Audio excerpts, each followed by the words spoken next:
Selamat siang, Shalom. Bisa dinyalakan kameranya. Shalom semua. Shalom, Shalom. Tenten, Tersia, halo. Waduh, Tenten makin ganteng. Lu di mana, Ten? Tambah kayak orang Taiwan nih. Wede, ayo. Buka Kejadian 14 ayat 1 sampai 16. Sebelum baca kita doa dulu. Ayo Tenten, berdoa Tenten. Oi, matinya kameranya. Kayak gitu. Halo. Ya. Ya, sorry. Kameranya nyala, Ten.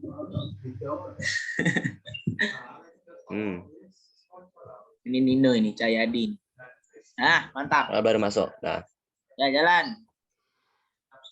ya, teman-teman, mari kita berdoa.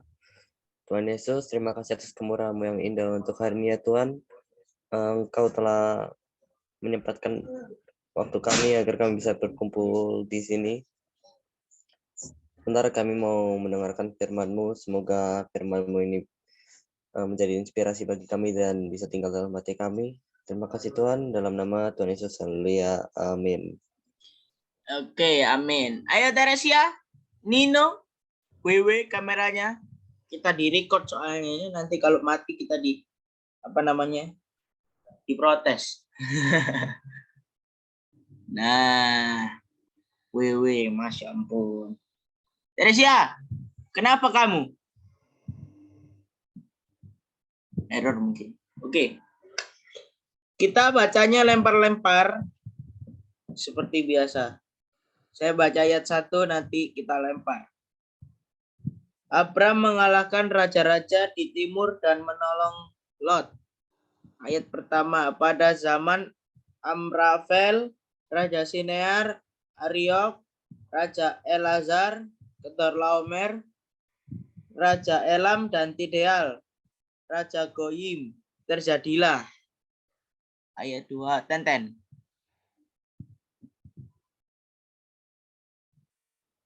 Ya, Kejadian 14 ayat 2. Oke. Bahwa raja-raja ini berpegang melawan Bera Raja Sodom, Birsya, Raja Gomora, Sinab, Raja Atma, Shemeber, Raja Zeboim, dan Raja Negeri Bela, yakni Negeri Zoar. Lempar ke Cahyadi. Nino. Ayo Nino.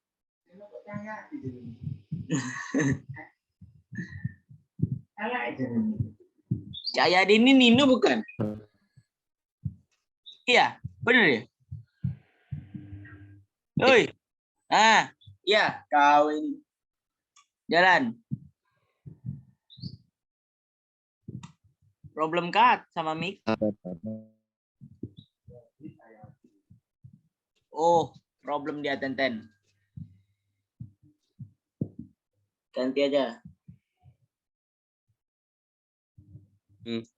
Teresia, Timothy ada nggak? Kalau ada ke Timothy. Kalau nggak ada ya udah ke kamu aja. Nggak ada Timothy. Mana dia? Ya, Tidur. biasalah. Iya. Masya Allah. Oh, nanti itu biar urusannya WW ya.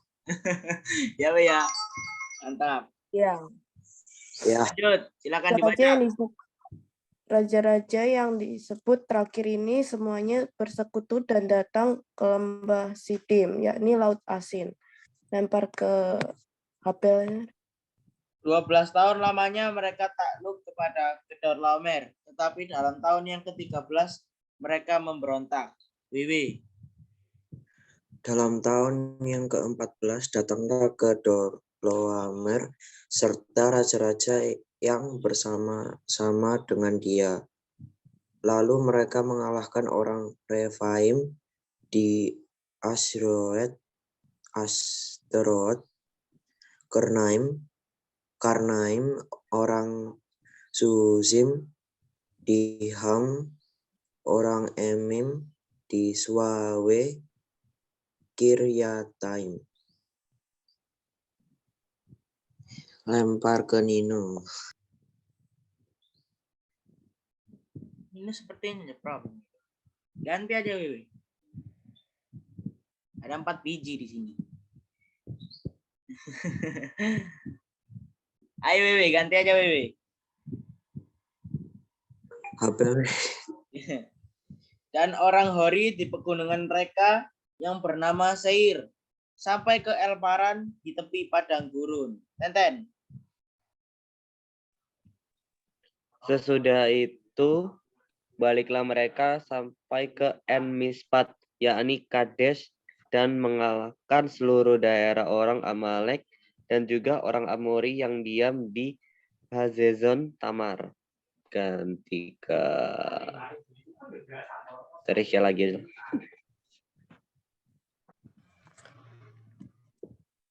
Lalu keluarlah raja negeri Sodom, raja negeri Gomora, raja negeri Adma, raja negeri Zeboim, dan raja negeri Bela, yakni negeri Zoar, dan mengatur barisan perangnya melawan mereka di lembah Sidim. Aku. Ya, silakan. Melawan Kedorlaomer, Raja Elam, Dideal, Raja Goyim, Amrafel, Raja Sinear, dan Ariok, Raja Elasar. 4 raja lawan 5.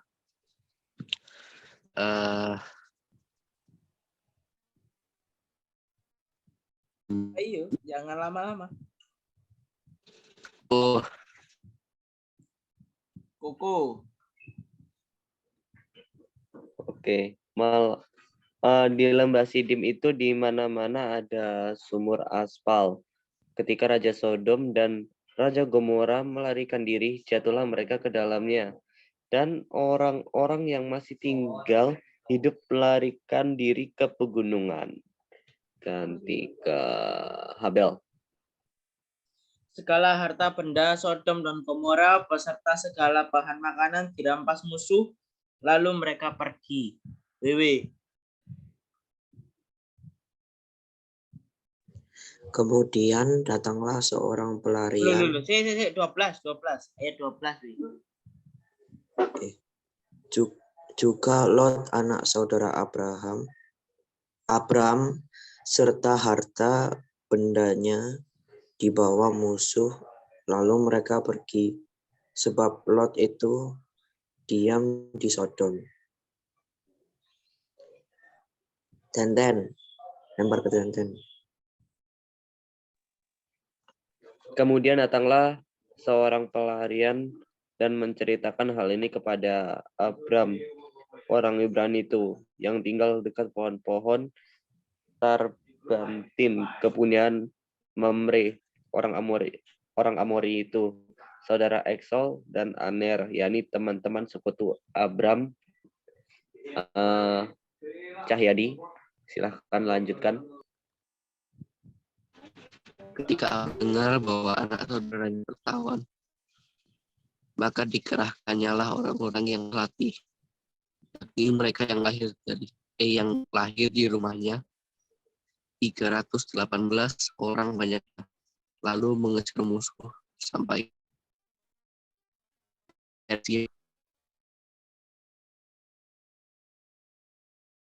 Kamu lempar ke siapa? Suaramu tidak jelas. Hah? Kamu lempar ke siapa? Eresia. Iya, dari Suaramu dia. terputus soalnya. Dan pada waktu malam berbagilah mereka, ia dan hamba-hambanya itu, untuk melawan musuh. Mereka mengalahkan dan mengejar musuh sampai ke Hoba di sebelah utara Damsyik. Tenten. Dibawanya lah kembali segala harta benda itu. Juga Lot, anak saudara itu, serta harta bendanya dibawanya kembali. Demikian juga perempuan dan orangnya. Oke. Untuk ayat 17 sampai ke 24 dilanjutkan minggu depan karena ini beda judul ini. Oke. Selanjutnya kita ke mana ini? Sebentar. Oh ya, doa pembuka Teresia. Silakan. Mari kita bersatu dalam doa. Tuhan, sekarang kami akan memulai acara gereja. Tolong berkati kami dari awal hingga akhir. Beri kami kesehatan agar bisa mengikuti ibadah dengan baik. Semoga ibadah kali ini menjadi pelajaran bagi kami. Dalam nama Yesus, amin. Selanjutnya kita akan nyanyian. Ya. Ko Yohan sebelumnya sudah diberitahu sama Wewe Beritahu apa nih ya? untuk nyanyi. Oh, belum, ingat belum. Belum. Waduh, Wewe ini otaknya. Belum ya Wilson ya? Benar ya? Belum. Iya, ya sudah. Ini teman-teman pengen nyanyi lagu apa? Terserah Ko Yohan aja. Oh gitu. Ada request kah? Ada request kah? Tenten, kamu ada request gak? Ya, Tenten lagi mikir ini. Ayo. Ada request. Ada request tidak? Kalau saya sih tidak ada ya. Tidak, terserah Ko Yohan aja. Ya, oke sebentar ya, saya lihat ya. Ada satu lagu yang memberkati saya. Sebentar ya, lihat di handphone bentar.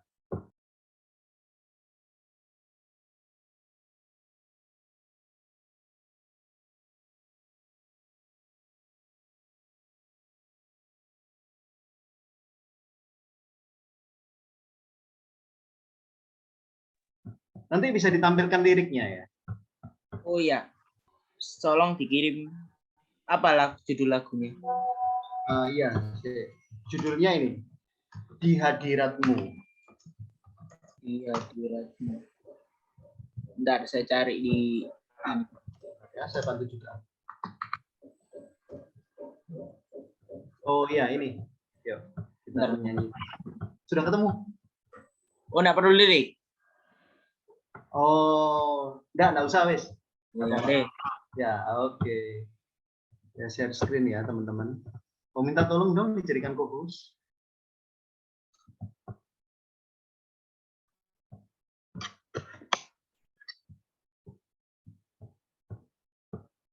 Ya.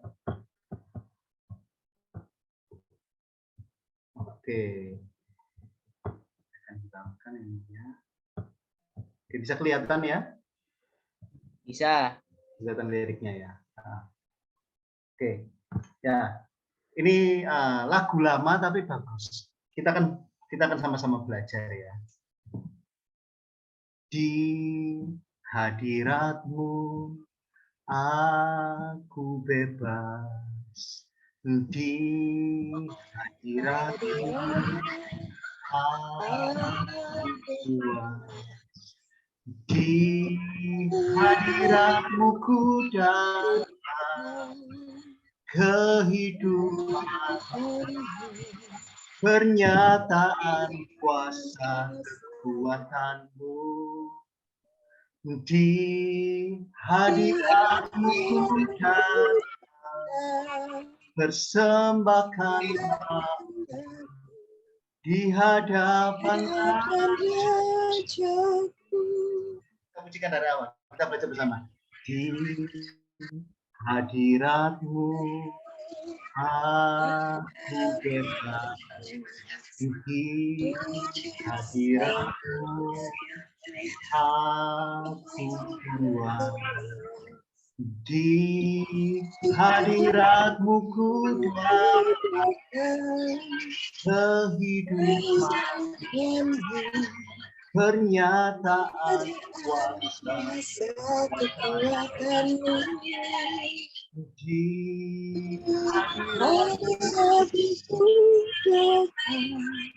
persembahkanlah di hadapan di hadiratmu ku datang, kehidupanku, pernyataan kuasa kekuatanmu.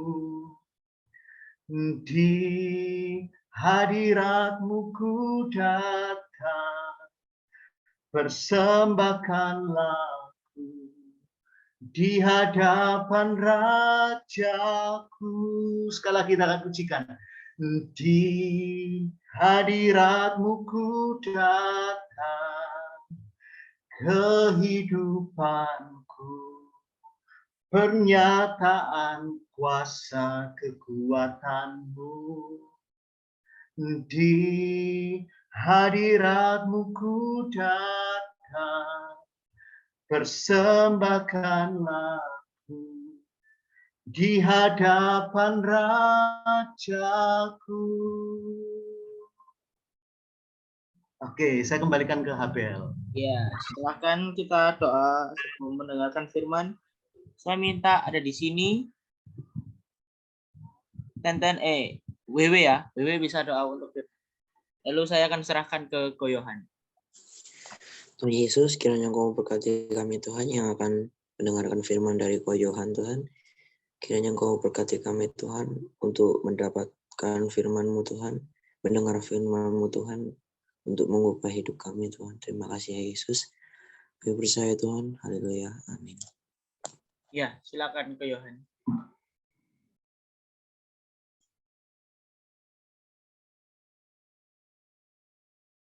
Ya, oke. Saya akan coba ini dulu ya, coba PowerPoint-nya dulu ya.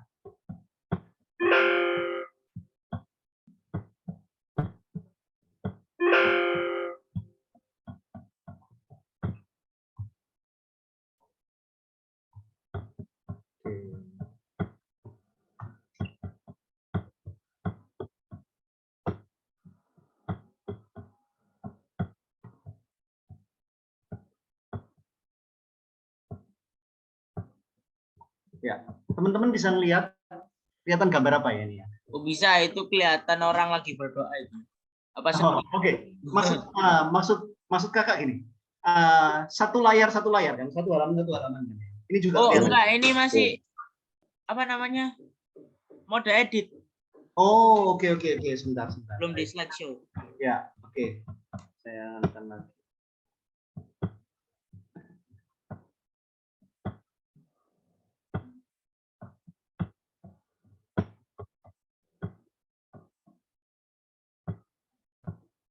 Kalau gini? Masih mode edit, belum di Masih slideshow. ya? Iya.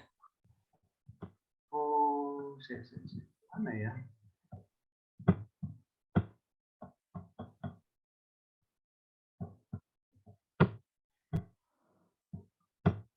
Coba. Kalau gini? Nah, sudah. Ya. Oke. Ya. Ya, saya mau izin ngerekam ya untuk dokumentasi pribadi saya ya. Oh, sudah tak masukin, sudah tak record kok. Nanti tinggal masuk di YouTube aja. Iya. Ya. Oke, terima kasih. Iya. Ya. Oke. Shalom teman-teman. Shalom. Ya. Shalom. Oke, ya. Ketemu lagi sama saya Kak Yohan. Saya sangat senang hari ini bisa ada di tengah-tengah kalian dan hari ini bisa berbagi renungan.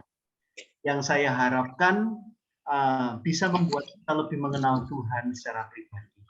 Ya. Oke, saya punya gambar ini. Adakah yang mau menebak gambar apa ini? Orang nangis. Orang nangis. Oke, terima kasih. Oke, Tenten bilang lagi sedih. Ya. Oke. Nah, sekarang kalau dari sudut pandang cewek dari Teresia, ini gimana ya Teresia? Iya, sama kayak orang lagi nangis. Lagi sedih ya. Oke. Ya, kita lihat ya gambar berikutnya. Kita lihat. Nah, betul sekali ya. Dia hatinya sangat sedih. Kita tahu di sini hatinya bukan ini ya, disclaimer ya, bukan ngasih merek ya.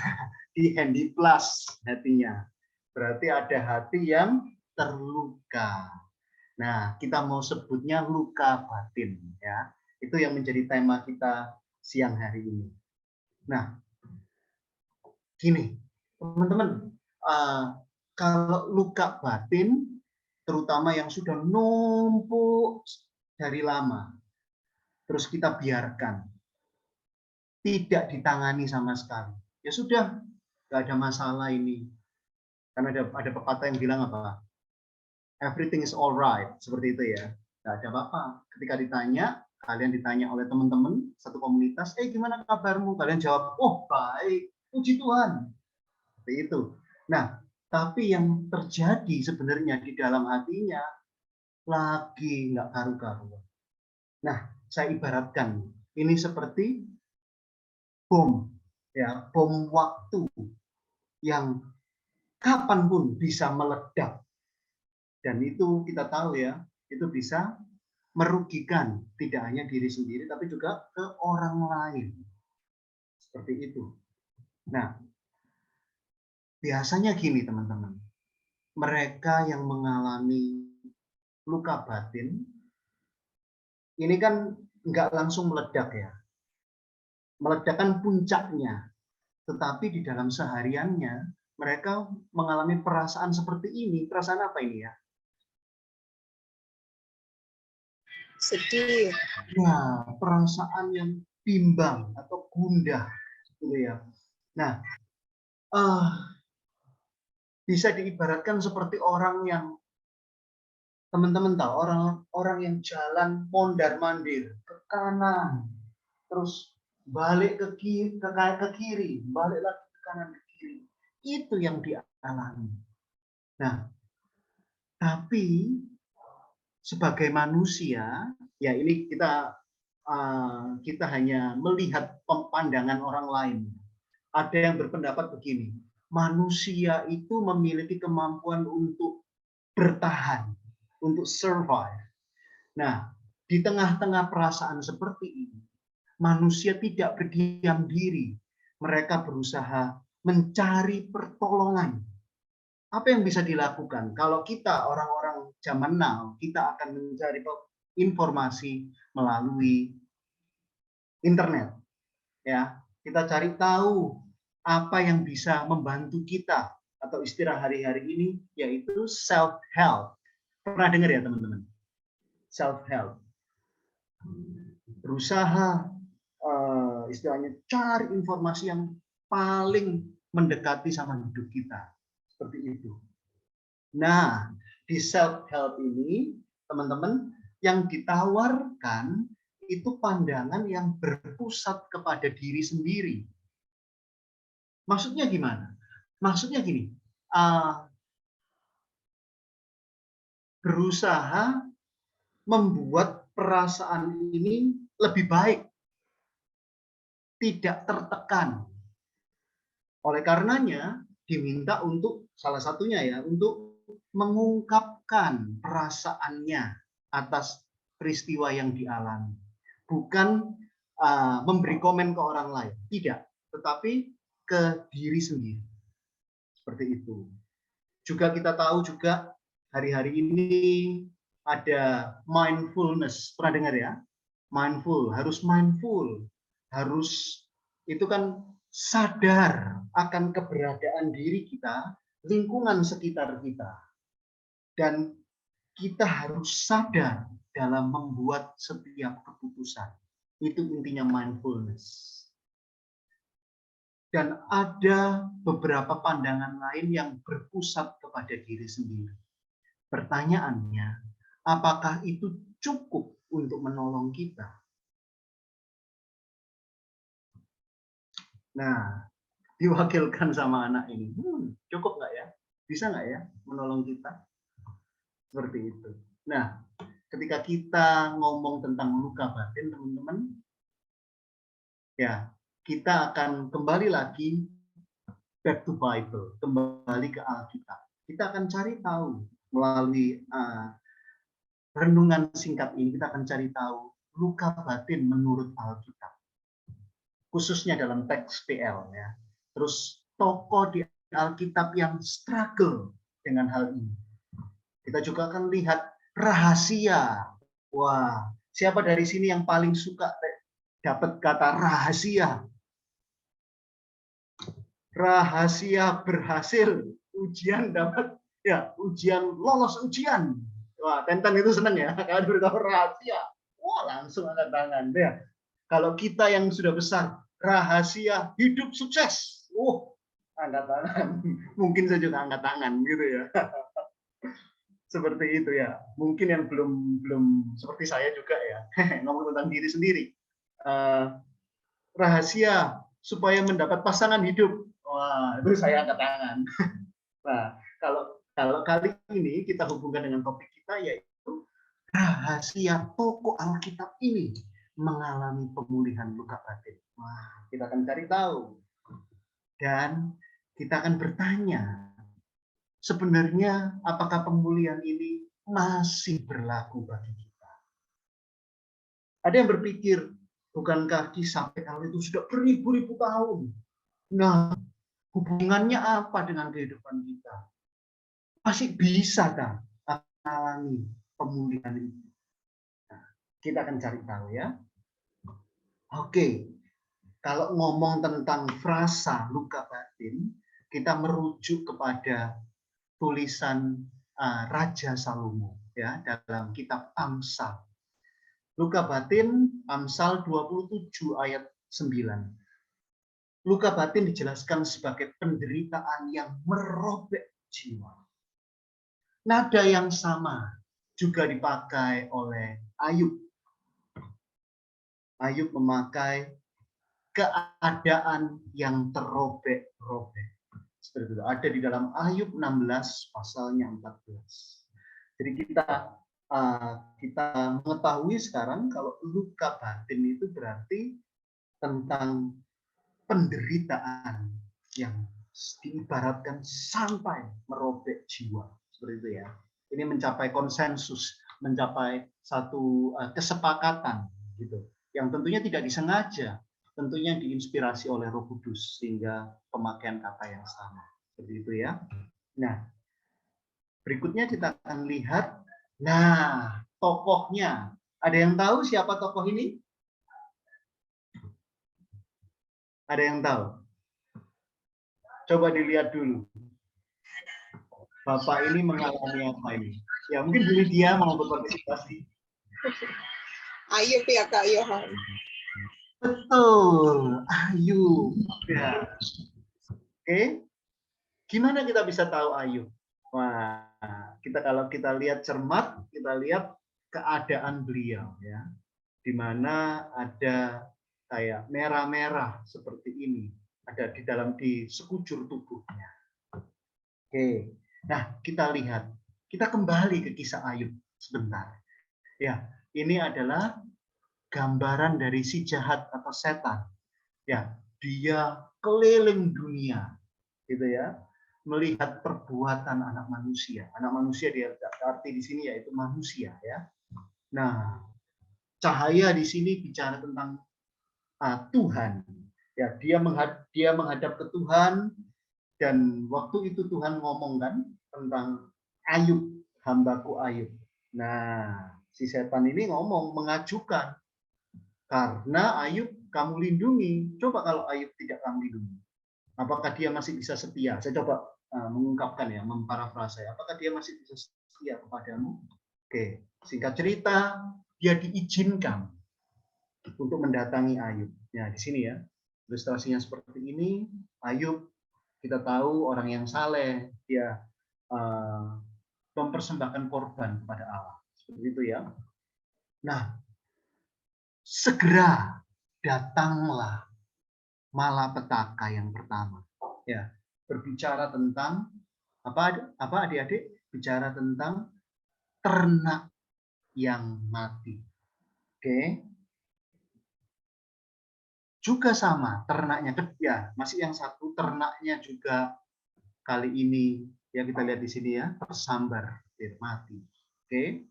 Nah, setelah itu ada orang-orang dari negeri lain menjarah unta-unta Ayub dan membunuh para penjaga. Hanya ada satu yang lolos dan satu itu memberitakan ke Ayub. Apakah cukup demikian? Masih ada lagi. Apa ini? Ini adalah anak-anak Ayub yang selesai yang waktu itu mengadakan pesta makan, dan tiba-tiba ada satu kejadian yang berbau alam yang menimpa mereka. Mereka semua mati. Dan utusan ini memberitakan kepada Ayub. Iblis nampaknya tidak puas. Dia masih pingin coba Ayub lagi. Ya, dia datang kepada Tuhan. Dia intinya mau berhubungan atau mau menyentuh tentang kesehatan Ayub.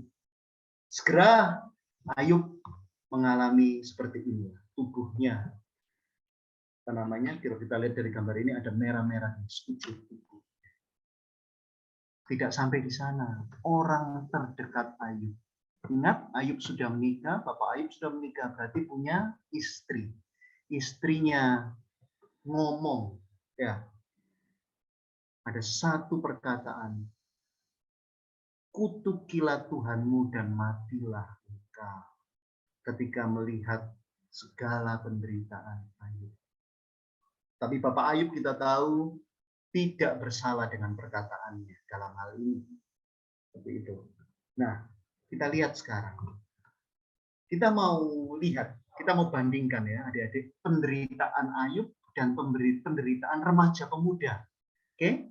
Kalau Ayub tadi saya kisahkan mengalami penderitaan di dua hal. Yang pertama harta benda, ternak, dan kedua tentang manusia, orang terdekatnya, anak dan anaknya mati, istri tidak mendukung. Gimana dengan remaja dan pemuda? Apa yang kita alami hari-hari ini? Kita mendapatkan perlakuan orang tua yang mungkin tidak menyenangkan hati. Saat kita buat salah, dikoreksi dengan cara yang mungkin kasar atau keras. Seperti itu ya, dengan pukulan. Kita juga mungkin mengalami putus cinta. Ada yang mengalami hal itu. Ya. Ada juga kita dibully orang lain. Kita dibanding-bandingkan. Keberadaan kita tidak dihargai.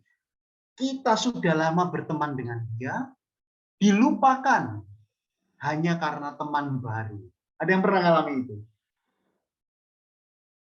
Ada yang pernah yang mengalami seperti itu? Kalau saya pribadi, saya pernah. Dan rasanya nggak enak itu. Sudah temenan bertahun-tahun, tetapi ada teman dalam kumpulan baru, dia nggak mau saya ajak jalan-jalan lagi. Seperti itu, hati saya sakit. Terus adanya tuntutan orang terdekat kita, bisa orang tua, bisa saudara, ya, yang tidak masuk akal. Kita tidak bisa melakukan hal itu, tidak bisa dipenuhi. Terus juga adanya penghakiman orang lain atas diri kita yang mungkin itu tidak benar. Mungkin mereka hanya dengar desas-desus dari orang, tapi mereka belum melihat kejadian real. Nah, seperti itu. Ini gambaran tentang perbandingan penderitaan Ayub dan kita, gitu ya. Nah, saya juga masih masuk pemuda, gitu ya, pemuda akhir seperti itu. Oke. Nah, sekarang kita lihat kalau manusia itu saat gimana beresponnya? Yang pertama yaitu hancur lebur. Ya, sudah istilahnya pecah berkeping-keping gitu ya, sudah nggak karu-karuan, sudah goyah gitu. Yang kedua, ada yang memandang sebagai cara Tuhan untuk membentuk hidup kita. Nah, kita belum bersentuhan dengan ini dulu ya, saya hanya ngomong respon. Nah, mari kita lihat sekarang. Nah, rahasia Ayub mengalami pemulihan luka batin. Ya, ada di Ayub pasal 40 ayatnya yang ke-8. Apakah ada yang membawa Alkitab atau bisa membacakan?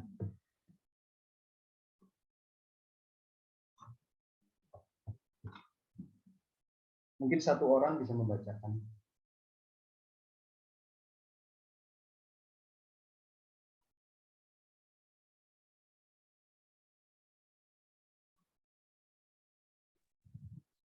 Ayub 40 ayat 8. Apakah engkau hendak meniadakan pengadilanku, mempersalahkan aku, supaya engkau dapat membenarkan dirimu? Ya, ya. Ini muncul atau ini lahir setelah respon Ayub ya terhadap Tuhan. Pada waktu itu settingnya ada di Ayub, Ayub saya lupa di atas angka 12, ayat 16 kalau tidak salah. Nah, pada waktu itu Ayub itu sedang berkomentar tentang teman-temannya, 3 orang penghibur itu ya. Dia katakan penghibur yang seperti gitu ya. Nah, pada waktu itu mereka juga pada waktu itu Ayub juga berpendapat, berkomentar tentang perlakuan Tuhan terhadap dirinya. Seperti itu. Nah, maju ke depan kita tahu Tuhan berperkara sama Ayub. Ya, berperkara di sini Tuhan menanya jawab Ayub. Nah, terus kita tahu sampai di ayat 8 ya, mau di-highlight tentang membenarkan diri. Nah, seringkali yang terjadi seperti ini, ketika kita menghadapi satu masalah, kita datang sama Tuhan dengan begini, Tuhan, kenapa saya? Kurang apa saya ini Tuhan? Saya sudah melayani, saya sudah memberikan perpuluhan, saya sudah hormat sama orang tua, ibadah ke gereja, pulang paling akhir. Waktu ibadah, misalnya bantu-bantu ya, mata kursi, mematikan LCD dan lain-lain. Kurang apa Tuhan hidupku? Nah, yang terjadi ini yaitu pamer kesalehan diri kepada Tuhan. Seperti itu. Nah, tentunya kalau Ayub ditegur mau membenarkan diri, ya teguran itu juga berlaku bagi kita. Ini sebagai satu peringatan bagi kita supaya kita ketika menghadapi problem yang mungkin pelik atau sulit, kita datang dengan kerendahan diri di hadapan Tuhan. Seperti itu ya. Oke, yang berikutnya. Nah, poin kedua. Saya sengaja menyajikan ini, mari kita baca bersama-sama ya. Poin kedua. Ada di 42, Ayub pasal 42 ayat 1 sampai 6 ya. Maka jawab Ayub kepada Tuhan, aku tahu bahwa engkau sanggup melakukan segala sesuatu dan tidak ada rencanamu yang gagal. Firman-Mu, siapakah dia yang menyelubungi keputusan tanpa pengetahuan? Dia di sini kecil ya dianya. Maksudnya Ayub.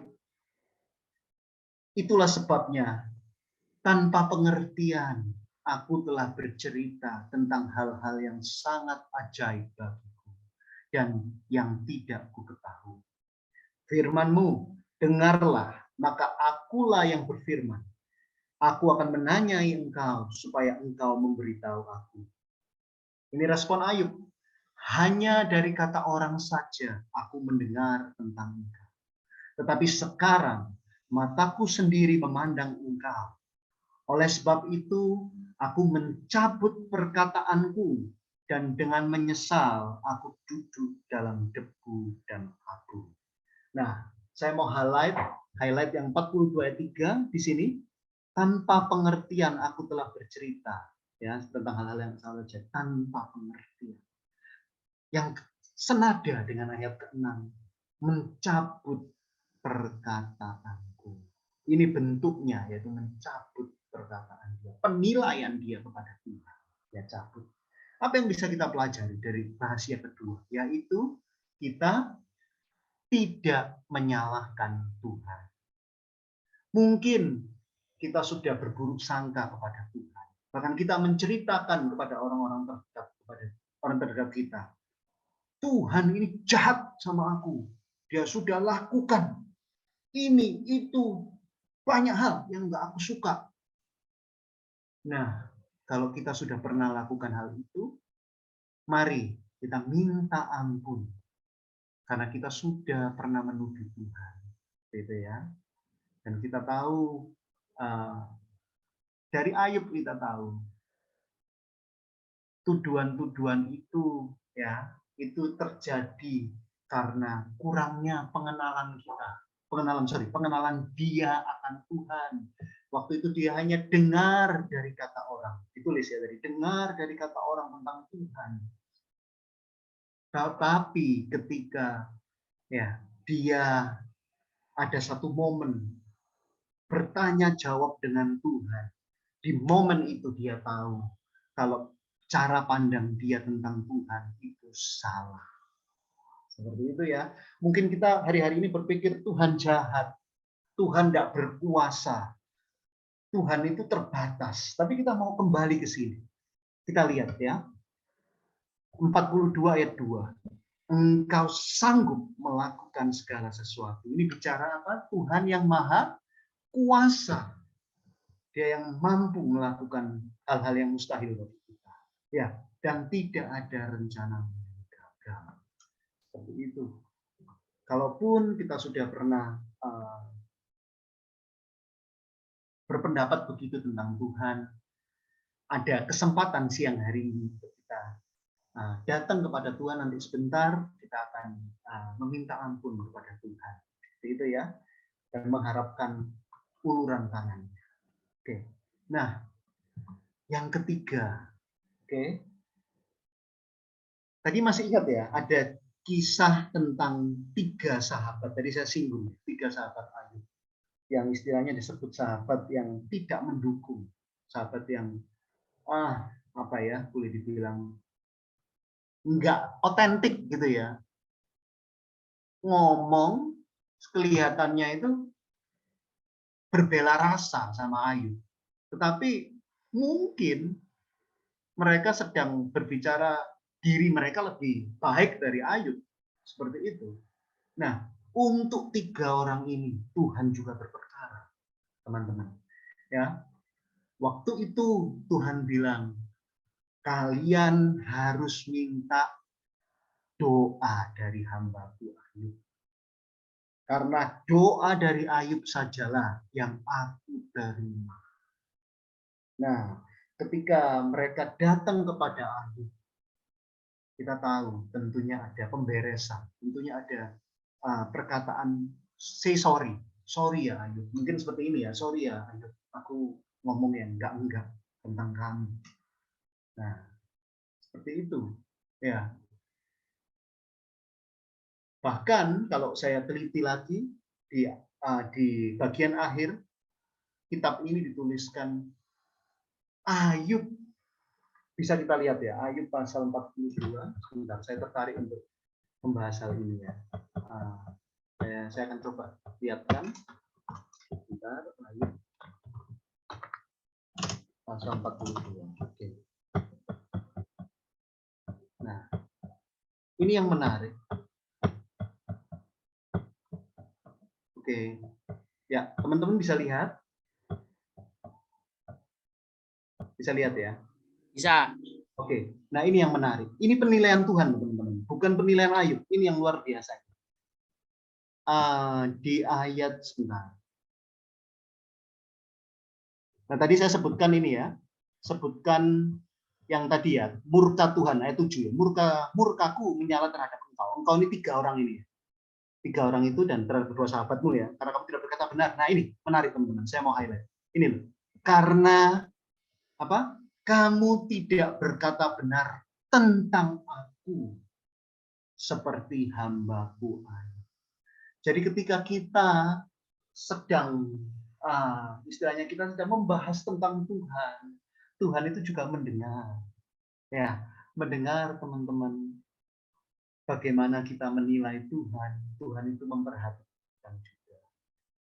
Tetapi jangan jadi satu penghalang untuk kita istilahnya bersaksi gitu ya. Tidak.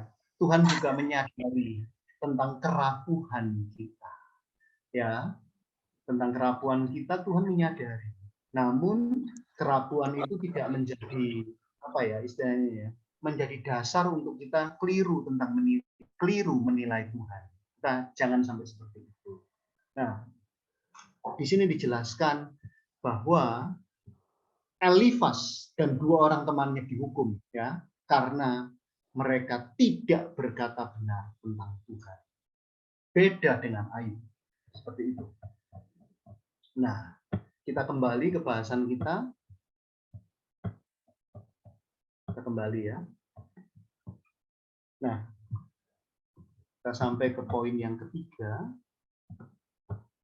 Poin yang ketiga yaitu ya, berdamai dengan orang yang pernah menyakiti. Ya. Ketika mereka sudah datang ke Ayub minta doa, tentunya sudah ngomong-ngomong dulu ya. Oke. Dan Ayub bersedia untuk mengampuni, yang berarti juga mau mendoakan ketiga orang temannya. Nah, bagaimana dengan kita? Ketika kita disakiti, ya kita kembali lagi teman-teman, ya kita disakiti, mungkin disakiti oleh perlakuan orang-orang terdekat kita. Ya, akankah kita mau berdoa sama Tuhan dulu? Ya, kita mau mengampuni mereka, mau memintakan ampun untuk mereka. Karena ingat, orang yang berbuat salah pun Tuhan perhitungkan, loh. Jadi kita juga layak, kita pantas untuk mendoakan mereka supaya mereka juga diampuni oleh Tuhan. Nah, apakah kita mau melakukan hal itu? Atau kita sedang fokus di perasaan kita? Perasaanku nggak enak dengan perlakuan ini. Nggak usah doakan mereka. Tidak. Berbeda. Kalau pengajaran tentang yang berpusat kepada diri, mendasarkan kepada apa yang baik bagi diri sendiri. Tetapi pengajaran firman Tuhan tentang luka batin berkaitan dengan pemulihan hubungan kita dengan Tuhan secara vertikal, ya, di poin 1, poin 2, dan secara horizontal. Oke, seperti yang dilukiskan dalam salib, teman-teman. Ya, dalam salib ada unsur vertikal, atas ke bawah, hubungan kita dengan Tuhan, dan kiri ke kanan, yaitu unsur horizontalnya, sesama. Di situ kita tahu perbedaan pengajaran Alkitab dan pengajaran tentang hari-hari ini, tentang self healing. Itu namanya tentang self healing. Seperti itu. Nah, oke, mari sebentar saya mau ajak untuk kita berdoa. Dan tapi pembahasan ini sebenarnya saya bisa sampaikan ini yang apa namanya, ini sudah selesai. Tetapi saya menyadari ketika bicara luka batin itu tidak langsung bisa dengan, maksudnya ketika kita berhubungan langsung dengan Tuhan, ya, di mana kita juga butuh dibukakan pemikiran kita tentang Tuhan, ya, bagaimana kita memandang Tuhan dengan tepat sesuai dengan Alkitab. Nah, juga jika adik-adik ada problem, ada yang misalnya kena luka batin ya, aduh, sudah mengalami hal itu. Nah, saya pribadi bersedia gitu ya untuk mendengarkan. Ya, ada adik yang misalnya ada problem, bisa nanti kontak gitu ya, bisa kontak Jadi kita bisa janjian, kita bisa ngobrol, ada masalah apa, ya, dan kita akan cari istilahnya petunjuknya, jalan keluarnya melalui firman Tuhan, dari firman Tuhan, ya. Apapun itu mungkin bisa dengan di sekolah, di rumah. Nah, jika adik memang benar-benar merasa aduh sudah nggak kuat gitu ya, nggak bisa dipendam sendiri, kalian bisa juga datang ke saya secara pribadi, mungkin Ibu Lydia juga bisa ya Ibu ya, untuk ya kita mendengarkan adik-adik kita ya, mungkin juga nanti ke ke Bapak Gembala, ke Pak Heni juga bisa cerita, sharing, di mana kalian bisa mendapatkan ayoman gitu ya. Ayoman itu kayak perlindungan untuk bisa cerita dengan leluasa, dan yang ada di misalnya kita ketemu gitu ya, misal kita ngobrol, misal anggap contoh gini, ngobrol di McD ya, perkataan yang ada ya sudah kita akan keep, kita sebagai yang belajar sebagai hamba Tuhan, kita keep dan kita akan doakan, kita akan bawa kepada Tuhan. Seperti itu. Ya. Oke, teman-teman. Jadi sekali lagi mungkin tidak cukup. Mungkin ada yang ngomong dalam hati ya. Oh, itu kan secara teori. Nah, secara prakteknya juga jika ada yang memerlukan konseling, ya. Saya pribadi siap untuk membantu, siap untuk melayani. Oke. Mari teman-teman kita mau berdoa bersama. Kita akan berdoa dengan pokok doa khusus untuk pemulihan dari luka batin. Mari kita berdoa. Bapa kami dalam surga, kami mengucap syukur firman-Mu juga membahas tentang luka batin. Melalui kisah Bapak Ayub, kami tahu dia mengalami luka batin yang dahsyat. Hatinya tercabik-cabik tentunya, terrobek-robek Tuhan atas penderitaan yang ada. Tetapi kami belajar dari firman-Mu bahwa Bapak Ayub memilih untuk merendahkan diri, mengakui bahwa engkau tidak bersalah di dalam setiap keputusan. Dengan kata lain, apapun yang Tuhan izinkan terjadi, tentunya ada maksud-Mu dan tentunya engkau kerjakan untuk mendatangkan kebaikan bagi kami yang mungkin saat ini tidak kami mengerti.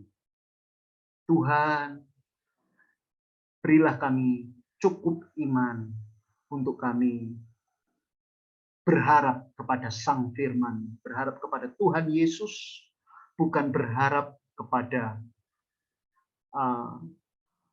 perasaan kami jadi lebih enak, tidak, tapi berharap pemulihan daripada yang secara menyeluruh.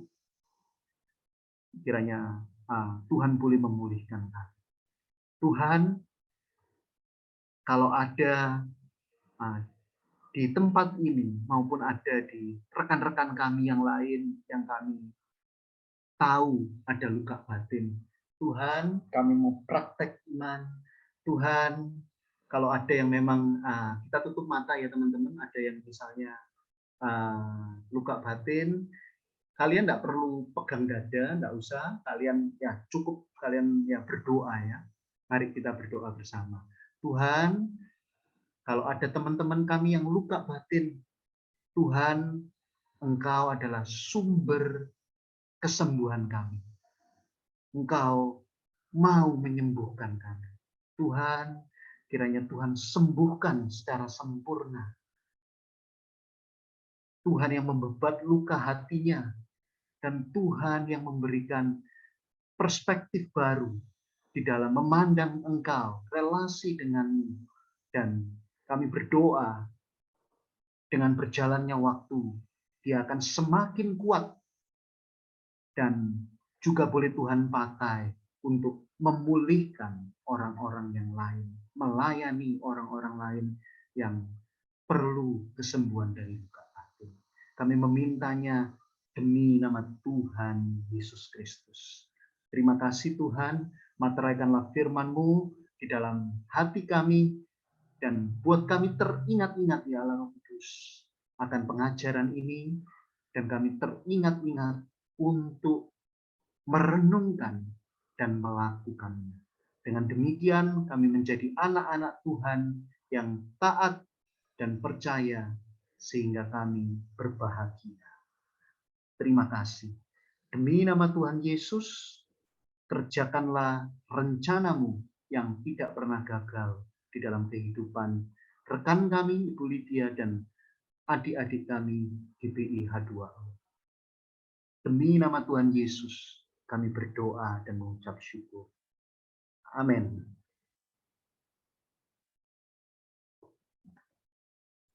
Baik, saya ucapkan terima kasih kepada Ko Yohan yang sudah mengisi khotbah pada siang hari ini.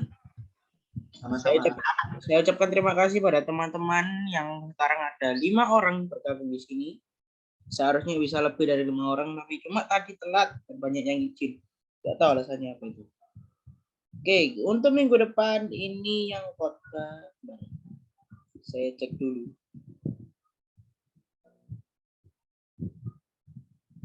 Bu Yoga ya, Abel. Oke, sebentar, Ibu Yoga. Tanggal 22 ya minggu depan ya. CVV, yang khotbah CVV. Betul, minggu depan 22. Iya, CVV yang khotbah. Dan masih ada 2 minggu lagi.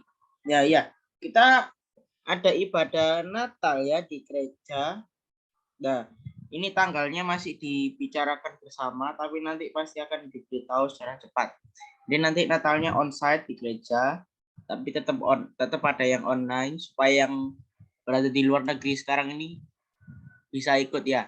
Ya Ten ya. Ya, sekian dari saya. Terima kasih. Remaja Ya. atau Natal gereja.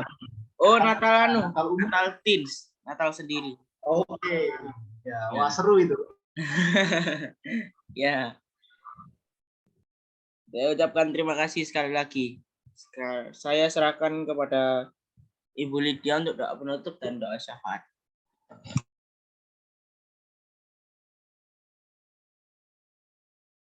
Mic-nya dibuka dulu ya, Bu ya. Ya, baik teman-teman, terima kasih, dan juga untuk Ko Yohan yang sudah bagikan firman Tuhan. Dan sedikit aja ya ditambahkan ya, seperti yang tadi Ko Yohan katakan, memang anak-anak remaja itu terkadang rawan sekali untuk menderita luka batin ya. Jadi seperti yang tadi Ko Yohan bilang, silahkan idealnya memang kita kalau ada sesuatu, ada teman untuk share gitu ya, itu idealnya. Tetapi memang kadang ada tipe-tipe orang yang introvert ya, yang tidak bisa membagi gitu ya. Kayaknya susah banget ya Ko Yohan ya, karena ada orang yang tipe seperti itu. Mau buka mulut untuk cerita ke orang tuh susah banget. Dan saya itu termasuk yang seperti itu. Dulu introvert banget. Jadi nggak bisa sharing sama teman ketika ada luka batin gitu ya. Waktu saya sekitar umur 22 itu. 23 itu ada sesuatu luka batin yang saya gumuli. Dan saya nggak bisa cerita.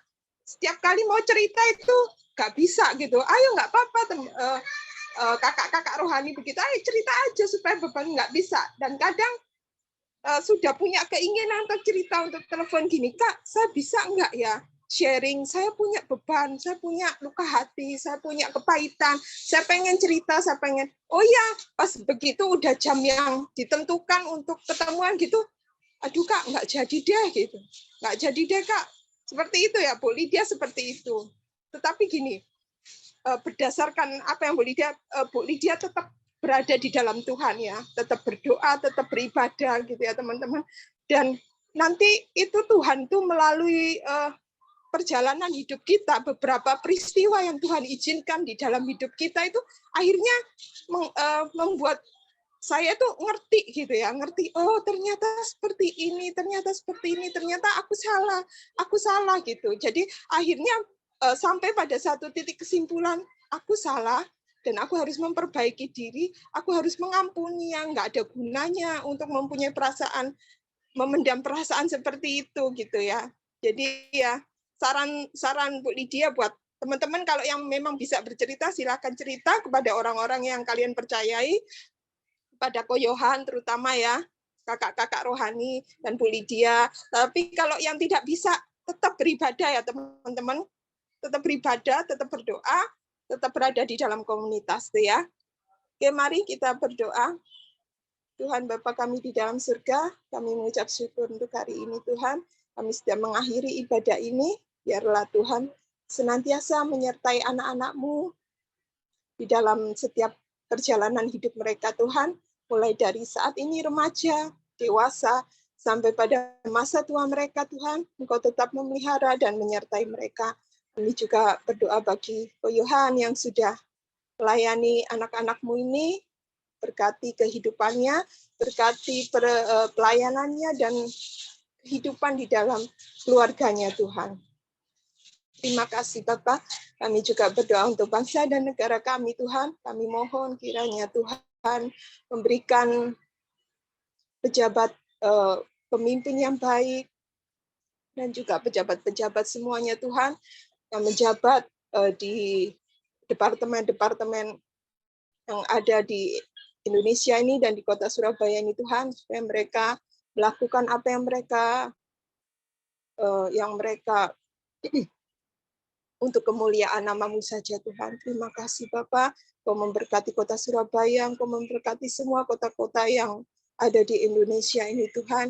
Demikian juga kami berdoa Tuhan untuk kota-kota di mana ada kesulitan untuk beribadah Tuhan, untuk mendirikan rumah ibadah Tuhan. Kami berdoa kiranya Tuhan memberikan kekuatan bagi hamba-hamba-Mu, bagi jemaat-jemaat-Mu, umat-Mu yang ada di sana Tuhan, untuk tetap berharap kepada Tuhan, untuk berkeluh kesah terhadap Tuhan, dan Tuhan akan menyertai mereka semuanya. Terima kasih Bapak, kami berdoa untuk gereja-gereja dimanapun juga, biarlah gereja-gereja-Mu ini bertumbuh di dalam firman yang benar Tuhan, dan menjadi berkat di mana gereja-Mu ini berada. Kami juga berdoa untuk gereja kami juga Tuhan, yang besok akan mengadakan ibadah. Tuhan, biarlah semuanya boleh berjalan dengan lancar. Tuhan memberkati visi dan misi gereja kami. Tuhan memberkati visi dan misi Tin H2O ini. Tuhan, Kau boleh mengantarkan jiwa-jiwa yang baru untuk bersama-sama bisa beribadah dengan kami semuanya di sini. Terima kasih Bapa yang baik. Kami alaskan semua doa ini hanya di dalam nama Tuhan Yesus Kristus, dan Tuhan memberkati kami semuanya. Haleluya. Amin. Selamat siang, Tuhan Yesus memberkati. Selamat siang semua, terima kasih. Terima kasih teman-teman, terima kasih Bu Lydia. Terima kasih Ko Yohan, dan berkati.